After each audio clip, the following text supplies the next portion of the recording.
Hi friends, காலை வணக்கம். இந்த பாருங்க, பால் காய்ச்சிருக்கேன், சட்னி செஞ்சுருக்கோம், வதக்கெண்ணெய் சட்னி. இப்போ ஒரு தேங்காய் பொடி செய்ய போகிறோம். இது சூப்பராக இருக்கும்.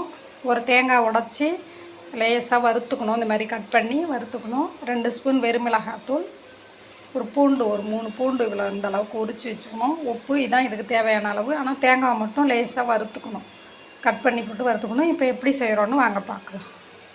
பாருங்க, தேங்காவை மிக்ஸி ஜாரில் போட்டுட்டு உப்பு போட்டு நல்லா நுணுக்கிக்கணும். பாருங்க ஃப்ரெண்ட்ஸ், தேங்காயெலாம் எல்லாத்தையும் நுணுக்கியாச்சு. பாருங்க, தேங்காய் எப்படி நல்லா பவுடர் மாதிரி ஃபஸ்ட்டு போட்டு நுணுக்கிக்கணும்.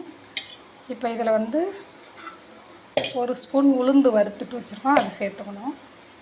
2 ஸ்பூன் வெறும் மிளகாத்தூள், ஒரு தேங்காவுக்கு 2 ஸ்பூன் வெறும் மிளகாத்தூள், அளவு உப்பு. இந்த பாருங்கள், இந்த சைஸ் பூண்டு உரித்து வச்சுருக்கோம். சின்ன பூண்டாக இருந்தால் 4, பெருசாக இருந்தால் 2. இப்போ இந்த அளவுக்கு உரித்து வச்சுருக்கோம். இதுதான் இதில் போட போகிறோம். இந்த பாருங்கள், பூண்டெல்லாம் வதக்கக்கூடாது, சும்மா போட்டுக்கணும், உரித்து போட்டுக்கணும்.